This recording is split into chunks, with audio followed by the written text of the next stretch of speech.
அனைவருக்குமே வணக்கம். சற்று முன் கிடைத்திருக்கக்கூடிய ஒரு மிக மிக முக்கியமான செய்தி ஒன்று வெளியாகியுள்ளது. சற்று முன் அமைச்சர் பொன்முடி கதை முடிந்தது, 7 ஆண்டு சிறை தண்டனை, இது மாதிரி பார்த்தீங்கன்னா செய்திகள் வெளியாகிருக்கு. ஏற்கனவே அமைச்சர் பொன்முடி அவர்கள் பார்த்தீங்கன்னா திமுகவுடைய ஒரு மூத்த அமைச்சராகவும் ஒரு முக்கிய அமைச்சராக தான் இருந்திருந்தார். ஸோ இதன் அடிப்படையில் அமைச்சர் பொன்முடி அவர்கள் பார்த்தீங்கன்னா ஏற்கனவே செம்மண் குவாரி வழக்கில் அவருடைய மகனும் அவருடைய பொன்முடி அவர்களும் வசமாக சிக்கியிருந்தாங்க. ஸோ இந்த வழக்கின் அடிப்படையில் ஏற்கனவே பார்த்தீங்கன்னா பொன்முடி அவர்களுக்கு 3 ஆண்டுகள் சிறை தண்டனை விதித்த நீதிமன்றம் திடீர்னு பார்த்தீங்கன்னா அவருடைய உடல்நிலை குறித்து ரத்து செய்திருந்தது. இதன் ரத்து செய்த அடிப்படையில் மீண்டும் பார்த்தீங்கன்னா நிறைய மெகா ஊழல் பொன்முடி அவர்கள் செய்திருக்காரு.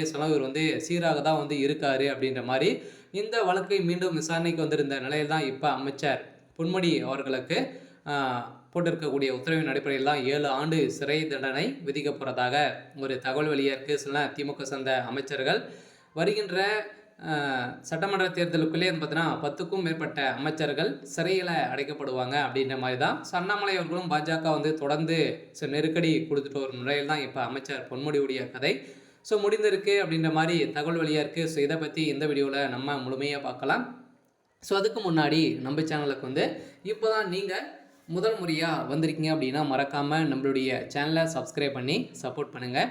வாங்க வீடியோக்குள்ளே போகலாம்.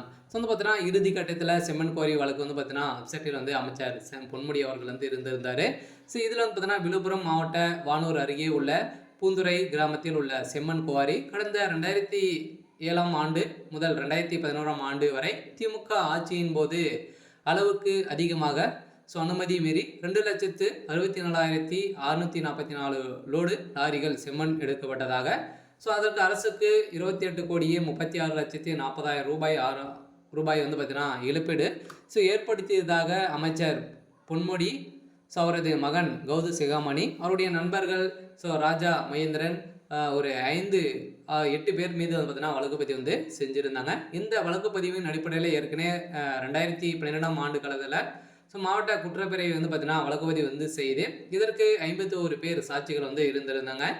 இந்த சாட்சியின் அடிப்படையில் அவங்க கொடுத்த வாக்குமூலத்தின் அடிப்படையில் இப்போ அதிரடியாக பொன்முடி அவர்கள் பார்த்தீங்கன்னா நிரூபணமாயிருக்கு. இவங்க அனைவருமே கைது செய்யப்பட்டிருக்காங்க. அதில் இவருக்கு 7 ஆண்டு சிறை தண்டனை விதித்திருக்காங்க. அவருடைய மகனுக்கும் இருவருக்குமே இறுதி தீர்ப்பாக தான் வழங்க போகிறாங்க. இந்த வழக்கில் மொத்தம் 67 பேர் அரசு தரப்பு சாட்சிகளாக சேர்க்கப்பட்டிருக்கு.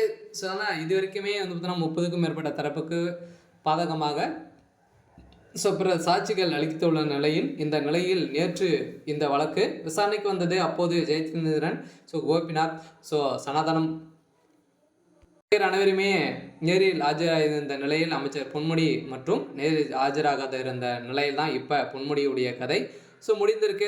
பொன்முடிக்கு 7 ஆண்டு சிறை தண்டனை விதிக்க போகிறதாக ஒரு தகவல் வெளியாக இருக்குது. இருந்தாலும் என்ன நடக்க போகுது வெயிட் பண்ணி பார்க்கலாம். இது மாதிரி செய்திகளை தெரிஞ்சுக்கணும் அப்படின்னா மறக்காமல் நம்மளுடைய சேனலை சப்ஸ்கிரைப் பண்ணி சப்போர்ட் பண்ணுங்கள். தேங்க்யூ.